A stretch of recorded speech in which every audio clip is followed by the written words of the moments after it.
Well,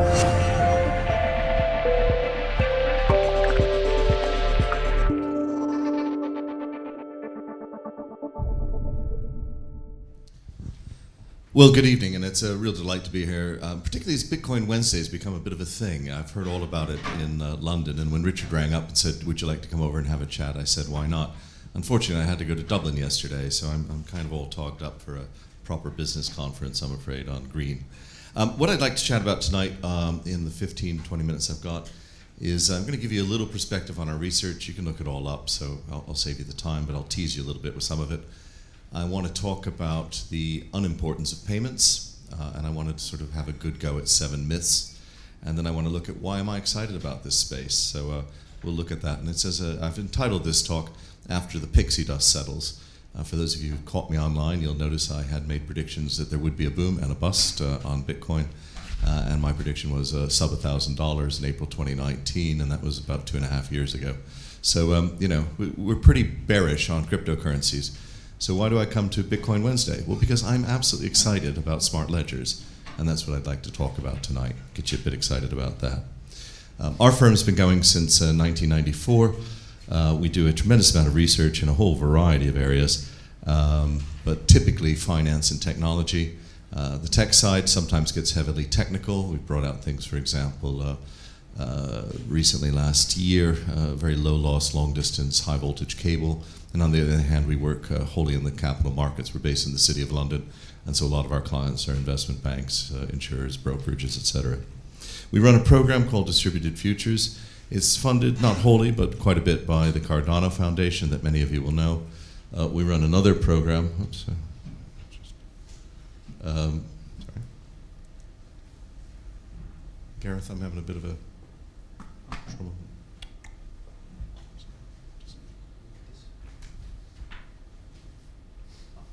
Okay, other way.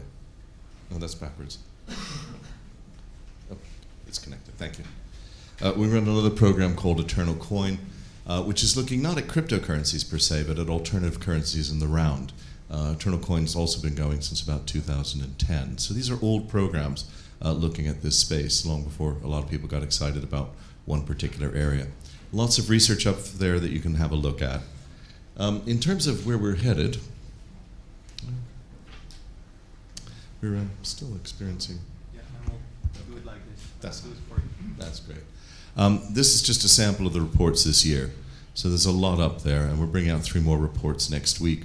One on the applications to cyber catastrophe insurance of its distributed ledgers. Another on deep permissioning systems, things like Mali logic, which I don't think many of you will be familiar with. So how are we actually going to handle permissioning in the future? And finally, we're doing quite a bit on identity, also coming out next week. We also have an index coming out on smart jurisdictions. What jurisdictions in the world are running the right sort of policies to promote new technologies? So let's get cracking. We're excited about this, and we call the space ledgers, because ledgers are ultimately dead boring. They should be boring. I don't want an accountant who says to me, I've just got a new exciting ledger, let's take it out for a spin. You know, that's not what I want. I want to hear, this is really dull technology. And our technology, as Richard mentioned, dates back to '95. We were building some systems in the United Kingdom for 3 charities, the Children's Society, Bernardo's, and the National Society for Protection of Cruelty to Children. All 3 of them needed to share very sensitive case material on child sex abuse cases. And we decided that the way to do it in those days was we couldn't count on people connecting to the internet. It's 1995, and we're giving a bunch of social workers their first PCs. So what are we going to do? Well, fortunately, they had 2 policies. The first was that everybody had to cooperate, and therefore any changes could only be made by 2 people. So if you and I were connected together and working on 5 cases, and there were 500 cases in total, we could count on the fact that we could only alter those 5. The second thing was people couldn't communicate on all the cases. So you and I couldn't just work on the same 5. I had to work with other people on other cases. Therefore, when I met you, I would swap 495 in the background. We'd work on the 5. I'd go over and work with Mary. She had 8 cases in common with me. We'd swap 492, and so on. So we actually had a distributed ledger, low speed, clearly. But what we did was what any programmer would have done, and this is stuff going back to the 60s, you would have hashed it. Now, many years ago, I was on the internet in 1976, and we spoke about why do we have an internet that's all based on TCP, IP, and communications? Why don't we also have an internet of record? But I want you to remember, I was doing guidance systems for Pershing, for example, and I had to squeeze parabolic equations into 4K. That's 4,000 bytes. So just to record a few hashes was going to use up just about every usable bit of memory I had. But we were discussing it back then in 76 and 77. We knew what the answer was. What has changed is the economics. We now have huge amounts of connectivity. We have huge amounts of low-cost storage. And that's what makes this sort of more an economic revolution than any technical revolution. I would argue that none of the constituent components of blockchain really predate 78. Sorry, post-date 78. So those are ledgers for us. Sorry, pop ahead. I've got this great hand control here. Thank you, Gary. But the key thing is that society is held together by ledgers. These are the boring bits. It's not just payments. It's your university records. It's your driver's licenses. It's all the identity stuff we'll be talking about later. And that's what gets me excited. And what gets me particularly excited is what these ledgers do to the role of central third parties. Assistant. I need more assistants like this. This is great. Okay. What does a central third party do? Well, I would argue a central third party does three things. They actually hold the ledger, and at the very bottom of this space, they preserve it. So when I want to go, and let's take something dull like your university records, the university doesn't even think of this as a ledger. It's just a thing that it holds. Somebody queries, do you or don't you have a degree or qualification, and the university is responsible for holding on to that ledger. Next level up, it safeguards the ledger. You know, you might want to slip in late at night and turn that MSc into a PhD. And the university says, no, we've actually got controls on it, and that's not allowed. And then the last thing is it validates new entries to the ledger. And the example I like to use is a ship. That over there was a ship I owned for 21 years, Lady Daphne, and I want to register it in Panama. And I go down to Panama and I say to Juan, I'm out to sell this ship, and by gosh, I want to register it there. He says, super, Michael, that's great. Have you got any records on it? Yeah, I got a picture on the phone. Well, excuse me, we're going to need to see a little bit more than that. We need Circumanational Lloyd certificates, we need to see the bills, we need to see the register, we need a lot of data. Right, Juan, well that's kind of inconvenient. How would $10,000 help? Ah, Senor Mainelli, how wonderful. Yeah, next level up, it's safeguarding the record. Oops, we'll go back. Eager assistance, I love them. Next thing is safeguarding. You know, I sell the ship over there to Joan at the back. Joan buys the ship. The register says it has engines in it, but I didn't put the engines in. I took them out. Joan sues me in New York for reasons I don't fully understand, and I decide I need to change the ledger. Hey, Juan, $10,000 allow you to kind of point out that the engines were really in there? Senor Mainelli, this is great business, you know. And this is the thing. Central third parties do one of two things. They cheat, in the case of Juan here, or they start racking up what we economists would call rents. They would extract excessive rents. So when the Panama registry becomes the preeminent registry in the world, one says, well, it actually costs you $1,000 just to get anything out of the register. And this is where we find it. And before we sort of think this is a great world, you know, in the City of London we've had LIBOR, we've had FX, we've had numerous scandals. And I often think of blockchain, and I don't like the word for reasons we can come to in discussion, but smart ledgers are really anti-cheating devices. So we'll plow on. So this is our sort of terminology. As old-timers in the trade, we like to focus on the ledger bit. There are lots of different architectures out there. Blockchain is one architecture, but there are many, many others, and I would class them all as mutual distributed ledgers. And the minute you start putting code in them, you know, which has really been kind of the Ethereum theme, you know, you start putting code into stuff like this, and that's what makes them smart. So you've basically got mutual distributed ledgers with a bit of embedded code, and that's what we'd like to call them. Good, so I said 7 myths. We'll talk about all 7 quickly. Let's go on to payments as the first one. On payments, my biggest thing is what I call kind of the total perspective vortex. Next slide. Oh, sorry. Go one more. Yeah. This is putting all the world's money in perspective. This slide is dated the 25th of June, 2016. And you can see here it's got Bitcoin in perspective over here on the right. One of the problems, I think, coming at this as an economist is 35% of OECD GDP, 35% is government.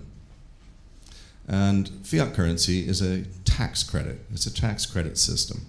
So to basically break apart and get in market share-wise, there's only 65% market share left. And that's really controlled effectively by the fiat currency element.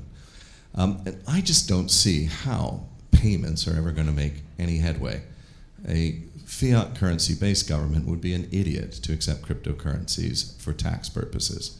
Therefore, it's just not on. And before any of you kind of have a go at me, the Swiss have been running an experiment called the WIR, Wirtschaftsindustrie Ring. They've been running it since 1934. That's over 85 years they've been playing this game. And the WIR, which is an alternative currency sponsored by the Swiss government, has a market share of less than 2% of Swiss transactions. It serves a purpose, which is it creates credit for small businesses, and about 65,000 of the 250,000 businesses in Switzerland participate. But looking at payments as an economist is just wrong. And therefore, you begin to see some of these, market cap slides. I would point those of you who like to look at bubbles, and you'll get all of these people out there, what we call chartists in the city, who will talk to you that the head and shoulders are going up or down, or there's some kind of Fibonacci ratio, something close to astrology, which is really good fun to read. But the truth is, as you look at all of the bubbles over the last 100 years, they are very symmetric. They take as long to bust as they take to build, because people resist them on the way down. A lot of people believe a true bubble is one that goes up and then just falls off a cliff. It's never happened. They always are symmetric. And I point you, if you don't believe me, to Jeremy Grantham's research on this, which is copious and has been going for several years. Next bit is kind of, this stuff is all new. Many of you may have seen this slide. I dug it out in 2015 to give a talk to BNY Mellon. Being a kind of an academic, I felt I wanted to find the source of this. So the thing is, I think we should build a blockchain. What color do you want it? I think mauve, it has the most RAM. Well, I got onto Dilbert. I love Dilbert. Really like Dilbert. I went back about 200 days. I still hadn't found it. This was not going very well. And then I did find it from other methods of searching. It's actually from 1995. I'd like an SQL database. What color do you want it? Mauve. I think it's got the most RAM. And this is my point here, is that this hype in this technology is kind of overdone. And if you want another definition of blockchain, it's a multi-organizational database with a super audit trail. That's kind of dull and boring. Multi-organizational database with a super audit trail. We'll come on to that in a moment. Right, next thing is, it's all new. Well, this is a really interesting bit. These are locks and clocks. Anybody familiar with either of these systems? Stanford University, late 80s, blockchains. And they're there to keep academics from fudging their records. Another myth we've got is, is this old or new? You've seen many of the things in the history of this, Wei Dai. You'll have noticed that Ian Grigg was doing his Ricardo payment system back in '96. And it's really only here on the far right, around 2015, that we begin to see a bunch of overpaid chief technology officers at large financial organizations waking up to this some 6 years after it's been launched. It's kind of funny. You're paid $500,000 a year, and you finally get it. Bitcoin, Bitcoin. Hey, that might have something to do with the bank. Well done. Another thing is that there's one true chain. We've probably built about 200 distributed ledgers over the years. We've been going for 24 years, so we've built quite a few. Most of them are thrown away. Client builds them, likes them, looks at it, doesn't really decide to go live. We've probably gone live with about 20, and probably about 10 are still running. And I'll come on to some of those in a minute. The one thing I'm going to point out, though, is I've never seen everything done on one chain.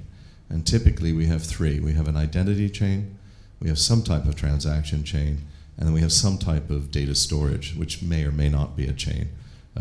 Some type of area where we can actually stuff data in large quantities. You'll see some of the demos in a minute. But this idea that I've got to decide which chain I'm going to use is, to me, kind of heresy. It's a bit like saying, so which database is the right database? Is it MySQL? Is it DB2? Is it Oracle? It depends on what you're trying to do. And they come together in different combinations, and no one can do them all. Next myth, hard or easy to build? Well, the truth is, these are slightly more complicated databases, multi-organizational databases with a super audit trail. So one might argue that there's about a factor of 10 more difficult to build. But the thing I'd focus on isn't that. It's the multi-organizational bit. Anybody here worked on a multi-organizational project? Come on. And how hard is that? I can't hear you. Very hard, right? So you multiply 10 by 10, you get 100. So it's no surprise these applications are taking a long time to come out. What they're solving is not a technical issue. What they're solving is a social organizational issue of why people resist central third parties. And that's why they will take a long time to roll out. I'm positive about them, but I'm just not trying to claim this is some sort of rapid bubble that's going to transform the world by tomorrow morning. And you see this here in this area. This is possibly one of my favorite slides. Over here on the left, we sort of postulate what I think Bitcoin, to a lesser degree Ethereum, and to a lesser degree Ripple are trying to do, which is they're trying to eliminate third parties. They're trying to eliminate third parties totally. I don't think that can happen. We can have a discussion about that. And we've seen, of course, the need for governance in these systems. So the minute you start putting governance in, you've got a central third party. Oh, I'm going to put Tether together, and I'm going to make sure it's all backed up. Oh, hang on, who's backing it up? So there's a central third party. I'm going to put gold certificates on it, but there's going to be real gold behind it. Well, I've still got the central third party. So you keep bumping up against something that, in my opinion, you can't achieve. Over on the far right, if you're in the United Kingdom, trust me, there's no need for another land registry. If I try and trade land with you and I go through the non-UK land registry, that's not a deal. So I have to use the central third party. And frankly, the UK land registry would be idiots to do it otherwise than on a central database. So we're really looking at this middle space of new types of architecture that aren't expensive and overweening, but are also acknowledging that there will be some role for central third parties in it. And it's going to be that balance that we have to do. Multi-organizational databases with a super audit trail. That's the space in the middle. And the last myth I want to tackle is economics. I'm an economist, right? I look at these systems, I look at the costs. Now we can play the energy costs, we can talk about sharding, we can talk about all sorts of things that are really going to arrive next week. But the problem I have with all of that is those are real issues. We have to get the costs down. I've never seen in my entire life a database that's worth $15, $20, or $25 worth of energy to write to. That's just a fact. And so you need to get into some of these low-cost databases on the right. Our sort of approach, which is to use what we call woven broadcasting, happens to be the one we like, but I know that there are a number of other initiatives out of there, EOS and all that. I'm really kind of pro this. This, to me, is the next generation, and I'm not sure the first generation is really going to last. So, good. Oh, sorry, and of course, related to cost is speed. We tested with the National Physical Laboratory one of our ledgers last year. We tested it at 25 billion transactions over about 3 hours, and they agreed that we could handle about 1 billion transactions kind of standing on our head. That's what you need. At the moment, the payment systems that people are talking about, just opening up a football stadium for one game will bring the global payment system down. Right? I go in, I want to buy a hot dog, like a beer as well, paid for my ticket, got a souvenir for the kid, 80,000 people in the stadium, times 4, 320,000 transactions. That doesn't work. We really have to look much further to the new generation, and it's not going to be on strong centralized systems. Right, so I said applications. Well, we have a few, and I'm going to whiz right through them. This is one of our long-standing ones. This has been going for about 5 years now. It's used by the Norwegian authorities and also by the FDA, and basically, we just record clinical transactions. So as the transactions come in, they're recorded. And I said these are anti-cheating devices. The second most fined industry in the world after finance is probably pharmaceuticals. And pharmaceuticals use this really to prove to the regulators that they, at the time, wrote that out. And they have to explain away every single transaction. That's dull, that's boring, okay? We do 15 million of those a year, and we charge them £15,000, right? This is where the real future is on these kind of very low-level infrastructure type approaches. We're not trying to change the world. We're not trying to gouge the pharmas for 15 million. I'm not trying to raise an ICO on it. We're just doing good, boring work. Here's another one done by a friend of mine. Fisheries. You'll have noticed that WWF discovered the blockchain last month. They had a huge report on it. I find this kind of dull and boring because we've been doing this for 2 years. They decided that it wouldn't be nice to use fish for provenance. They decided to use a variant of Ethereum, and they wrote a paper saying how they get around to it. And if funders will stump up 25 or 50 million, they'll do it. Well, that's really sweet. But again, this is a fisheries scientist bouncing off the coast of Cornwall who built it on our system. He records all the videos of the fish landed and takes it to the plate. And he does about 15 boats simultaneously. So again, this is just the time stamping, that internet of record I spoke about earlier. Another application, geostamping. Well, this is, if you've got time stamping, obviously you've got place stamping, so we call it geostamping.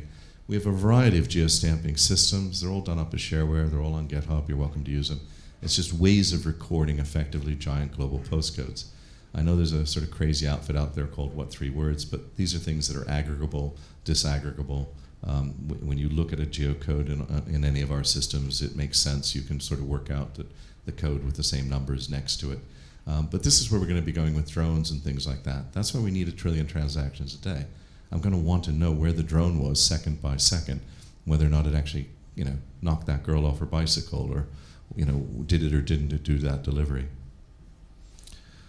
Next application, this is probably the one that's gotten the most press for us. It's not the one I'm actually the proudest of. This is a trade system for Singapore. So this has been running since last November. It was built in 9 months. It's called fasttracktrade.co. It's got somewhere between 500 and 1,000 businesses working on it every day, and it's sponsored by the government of Singapore. The government of Singapore has a big project with Accenture to use blockchain for all the big companies, but this has actually been running at the low level. And what we're doing again here is it's just time stamping. As two merchants want to meet and do a trade, they time stamp what they've agreed out onto this chain and then proceed. We're going to talk about identity later. I would hasten to add, this is not an application, this is a prototype. But the reason I put it into the slides tonight is we built this prototype 4.5 years ago. We did it with Suncorp down in Australia. Suncorp's about 40% of the Australian insurance market, so the largest insurer by miles. And what they actually want to do is reduce fraud. When you're 40% of the market, you can't grow any further because the competition authorities will come in and break you up. But what you can do is become more efficient. And we built this system to prove to the government of Australia that we could build a flexible identity system. PwC actually provided, and I'll chat about it in the panel as we go. So again, for me, this is all about where these systems are going to make headway. It's not on payments. Payment systems already exist using central third parties that can do transactions globally for pennies. What we don't have, though, is identity documentation and agreement exchanges that do things for fractions of pennies. And that, to me, is where the future is. Well, actually, I'll skip this because that's a kind of a business slide. And I'll move on to kind of the pixie dust settles. So we've got some problems in the direct application of cryptocurrencies. Energy consumption, and I know we're supposed to be moving to proof of stake, but I'm not holding my breath. And the question I've often got is, do I care? If I'm trying to do identity documentation agreement exchange, I sign a document with you, I put my digital signature on it, you put your digital signature on it. I don't need 7 billion other people to validate that. I don't need consensus. It's pretty clear we both agreed to it. What I do need, on the other hand, is a place to store it, and a place to share that agreement that you've insured me with my shipper to prove that I've actually gotten the insurance. So it's again about that documentation and agreement sharing and the permissions, and actually more emphasis on the smarts, not smart contracts, which is just code again, people. But it's actually the code that allows me to put something in the database with a lot of restrictions and permissions on it. And that's what I am quite excited about. We won't get into money supply unless you really want to debate crypto. And the other problem here is the substrate.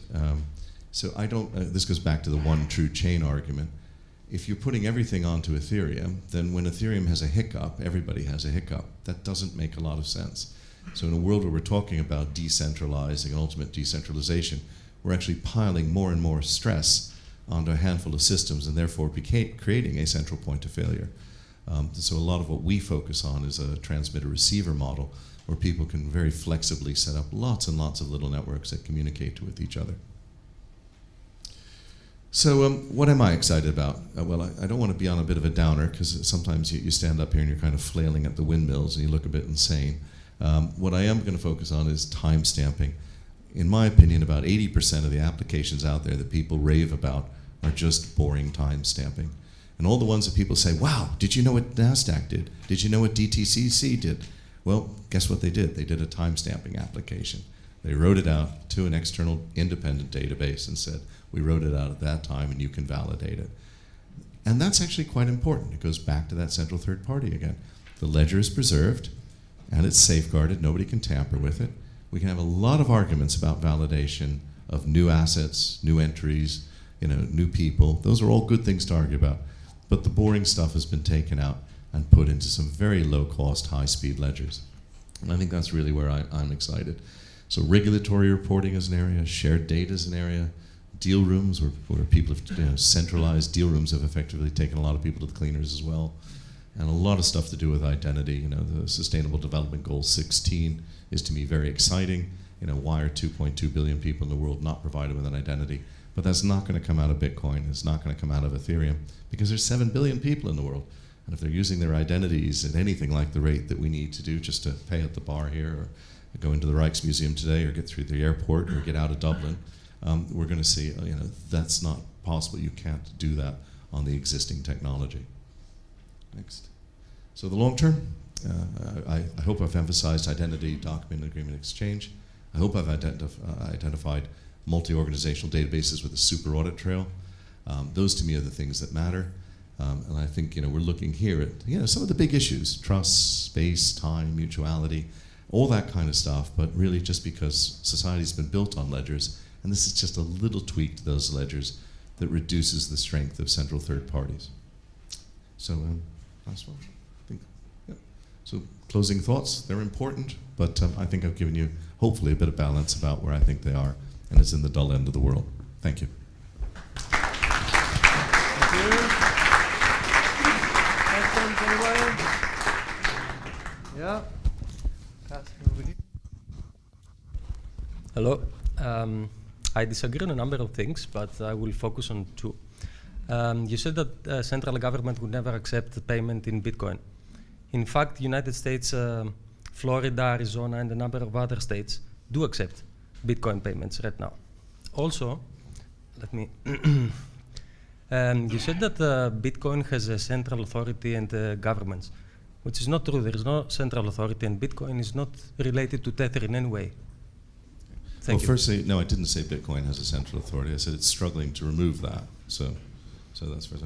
Second one is, yes, taxation. Florida accepts payments. It also accepts Visa and MasterCard. And I happen to be a resident of Florida, a resident of 4 nations. But what it doesn't do is it doesn't tax you in Bitcoin. So if Bitcoin goes up or down, you can pay on the day in Bitcoin. That's sweet. But that's a payment method of very short term. And it's been done, let's be absolutely frank, for PR purposes. When you look at what money is, what I have in my pocket today is tax credits. These are tax credits. Governments issue these in advance, you do some work, and they promise that you will be taxed in these in the future. Okay, so everything is denominated in fiat currency and will continue to do so. Question here? You mentioned that the speed of networks such as Ethereum and Bitcoin is not sufficient to do things that include identity or authentication. But I don't understand, because if I need to show my identity here at the bar to get a drink, I don't have to make a transaction. I just need to log my identity once, and then I can use it as many times as I want without actually creating any network traffic. So I don't understand how a system like Ethereum is not sufficient for doing authentication. Well, I think you've got a good point there. I mean, it depends on the model that you use, right? But the minute you then say, I mean, take, for example, Everledger. Everybody's thrilled to bits about Everledger. And when Leanne came and said she was going to put it onto Ethereum, was it 3 years ago? I said to her, I said, your problem isn't putting it on. Your problem isn't retrieving it. Your problem is if you want to record that it was used. And then you wind up with exactly those network problems. So if you're, yeah, I can see you nodding. See, this is the bit. Everybody sits there and says, well, I just need to show it to people. Fine, if that's all you need to do. You can store it in a lot of places. You can store it on the Amazon Web Service. It doesn't really matter. But if you want to prove that it was actually accessed and used and looked at, which is what most of these applications need in some way, suddenly you will then wind up with these sort of billions and billions of transactions a day, which none of these proposed ledgers can handle or even have presumptions of handling. The difficulty is back off from currencies, back off from consensus. Just keeping 10,000 nodes up to date with exact copies of the same database is a very expensive computational problem. So you got to say to yourself, why am I doing this? And if it's actually just to record transactions, there are many other ways of doing that that are much more effective. Okay, we'll get one more question and then we'll push the rest to the break. Go ahead. Yeah, thank you. Yeah, I actually think it's not such a boring application, because if you look at Venezuela, for example, the country is completely failing and the people there have nowhere to turn to than to crypto. And you wonder if they will ever go back to believing in fiat in that country. So I think there is a use case that is beyond a ledger. I think you got a good point. In fact, let me point out that I have some agreement with you. So, and I want to draw the distinction that everybody needs to between crypto and digital fiat. So I actually happen to believe digital fiat currencies will come. I also happen to believe that they will probably come out of a war zone or a kind of a catastrophe situation, it's Jamaica or Somalia or something. And the UN and the IMF and the Red Cross will come in and say, hey, why are we paying Delarue for all this money when we can actually do this all digitally? But that's digital fiat. And ultimately the idea is to get back into the central bank of Somalia or Jamaica control over the taxation system. So I think what you're going to find is, if I don't want to be going through Venezuela, if that's what it takes to make crypto work, I'm not sure I want to do that here in the Netherlands or in the United Kingdom or in Ireland. But if it gets Venezuela out of its pickle, that's great. But what is out of Venezuela's pickle? Out of Venezuela's pickle is a functioning government with a decent taxation system. So they will wind up issuing their own fiat currency and employing it. So it's only a transitional phase. There's a lot of countries that are not actually functional. Look at the whole world. Yeah, I do know. I run the Global Financial Centers Index. I'm very conscious of how many dysfunctional countries there are. But governments, at the end of the day, governments tax via fiat currency. A functioning government uses fiat currency wisely, and really there can be transitions for it. You know, you might as well say the US dollar is going to save the world, because that's traditionally what's been used in these war zones as they collapse, and then as they rebuild and finally get going, they move back off the dollar. Okay, thanks very much, Michael. Michael will also be